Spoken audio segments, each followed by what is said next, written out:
Em toda a história da humanidade, inúmeras são as questões que nos acompanham. O que estamos fazendo aqui? Quem sou eu? Para que serve a vida? Por que nascemos e morremos? O que é você, natureza? Como funciona o ser humano? O corpo, a mente, o espírito? Há divisão nisso? Ou somos parte disso? Para que tudo isso? Faz sentido?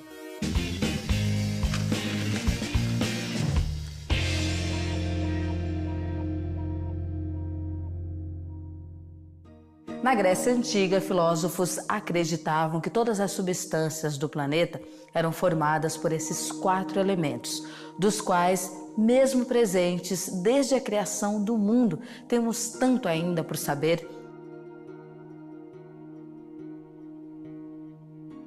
Esses chamados 4 elementos são terra, fogo, água e ar, e eles surgem na filosofia, eles surgem com o nascimento da filosofia, porque a verdade é que quando a filosofia surge, ela surge como uma espécie de alternativa, uma visão nova em relação à visão de mundo que é chamada tradicionalmente de visão homérica ou visão arcaica de mundo. Nessa visão de mundo, as explicações sobre os fenômenos naturais estavam associadas quase que exclusivamente a intervenções divinas. Então as pessoas entendiam que a natureza ela funcionava da maneira como funcionava porque os deuses administravam essa natureza. Com o surgimento da filosofia, é a ideia de que você deve tentar explicar a natureza com base nos seus próprios elementos. Elementos tão fundamentais da natureza como água, fogo, terra, ar, deveriam ser tomados como elementos que dominam a natureza. Uma coisa é certa, esses elementos estão por toda parte, não foram criados por nós. São uma dádiva da natureza da qual dependemos. Sem eles, não existiríamos.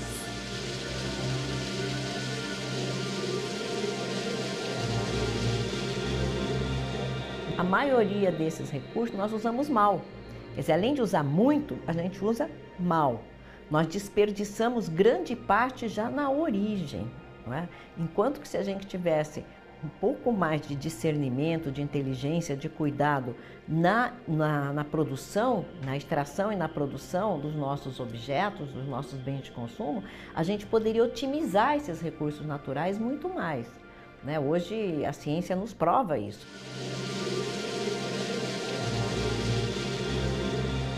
Basicamente, essas teorias dos elementos consistem em explicar a natureza de acordo com aquilo que nós chamaremos depois de elementos materiais. Os 4 elementos certamente são escolhidos porque são elementos que todo mundo percebe que têm um papel extraordinário na natureza, né? Sem água, sem fogo, água e terra, nada se apresenta.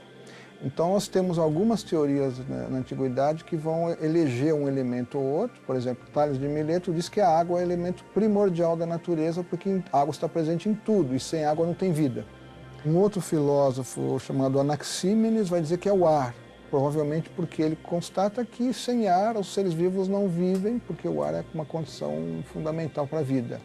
Uma teoria atribuída a Heráclito, segundo a qual o fogo é o elemento primordial de tudo, e Empédocles, que diz que os 4 elementos são os elementos fundamentais. Quer dizer, tudo que está na natureza é uma mistura dos 4 elementos. Esses filósofos todos eles estão começando a pensar de maneira muito embrionária aquilo que nós vamos chamar posteriormente de matéria, o elemento material da natureza, um elemento que está por trás de todas as coisas, sem o qual as coisas não poderiam existir.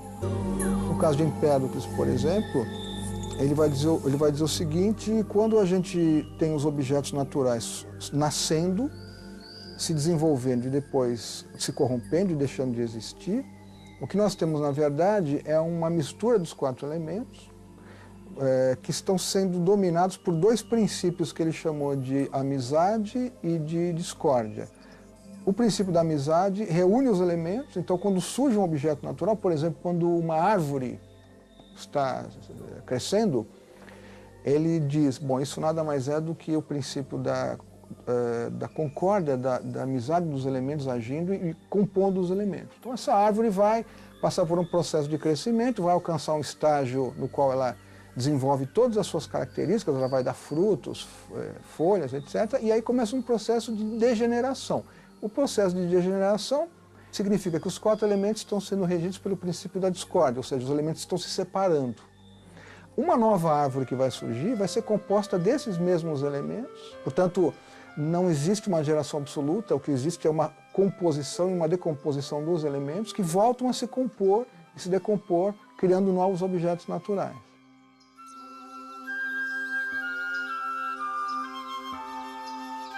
Fenômenos que não acontecem por acaso e implicam no nosso sentido de existir. E aí, cabe mais um porquê. Quando a gente diz que naquele período arcaico a natureza era entendida como um conjunto de manifestações divinas, isso significa que os homens daquele período entendiam também que a vida humana, já que o homem é parte da natureza, também é regida pelas intervenções divinas. Com o surgimento dessas teorias da natureza, isso vai mudando. Os homens começam aos poucos, a tentar explicar a si próprios também. Não existe uma relação de ruptura entre o homem e a natureza. Quer dizer, o homem ele não se vê como alguém que domina a natureza, como ocorre hoje. Então, o que você tem hoje são ciências que produzem maneiras de dominar a natureza, de utilizar a natureza, né? Nós estamos falando de uma época na qual o ser humano, ele, conhecendo a natureza, de alguma maneira conhece a si próprio, porque ele é uma parte daquilo.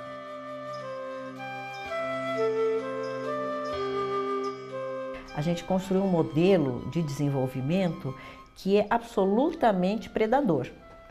Nós extraímos tudo o que podemos da natureza, nós desperdiçamos esses recursos naturais como se eles fossem infinitos, nós geramos muitos resíduos que nós não temos mais nem aonde colocar esses resíduos, não é? E nós procedemos de uma maneira como se nós fôssemos absolutamente estranhos à natureza. Nós construímos um modelo de sociedade que é antagônico ao modelo natural. Ele não é só diferente, ele é antagônico. A água, como elemento central da vida, né, ela tem que voltar a ser utilizada de maneira inteligente.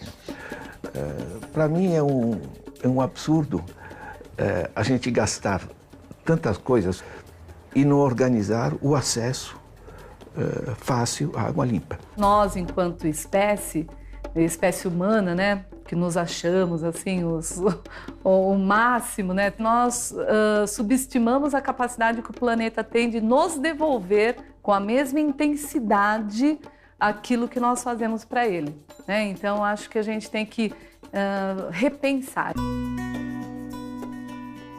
Podemos observar que não só dependemos desses elementos, mas fazemos parte de um todo único, a natureza. E aí entra uma reflexão interessante de se fazer.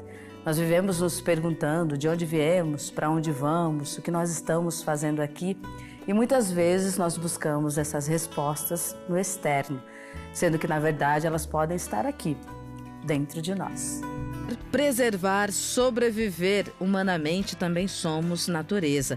Pensamento do jornalista Paiva Neto e construtor do Templo da Boa Vontade, a Pirâmide da Paz. Nos desperta para essa reflexão de que a natureza, o ser humano, Deus, não estão distantes um do outro. Pelo contrário, buscamos uma perfeita integração. E é aqui, neste monumento, que é o mais visitado da capital do Brasil, segundo dados da Secretaria de Turismo do Distrito Federal, aclamado pelo povo como uma das 7 maravilhas de Brasília, que pessoas de diversas cidades, credos, cores, filosofias encontram as respostas para o sentido de sua existência.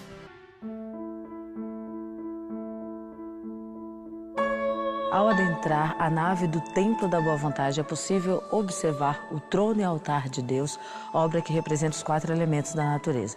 Aqui ao meu lado, a Lina Silva, que é recepcionista aqui do TBV.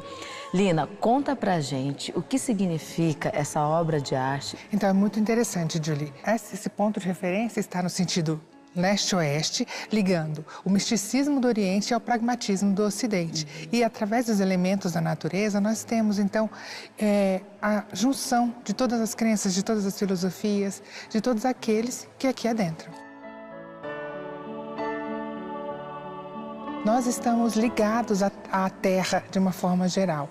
Então, essa ligação com o nosso planeta também é representada através dos seus elementos, né? Então, a presença do Pai Celestial através dessa criação aproxima ainda mais as criaturas do Criador, através das suas crenças, não só crenças religiosas, mas também crenças que unem as ciências, né, que unem as atividades humanas, representadas aí através de Deus. Nessa visão dos antigos, dos elementos, você vê claramente a ideia de que as coisas se dão num certo equilíbrio, né? Então você tem uma visão da natureza como uma espécie de organismo, é como se fosse um ser vivo e nós somos pequenos seres vivos dentro desse grande ser vivo.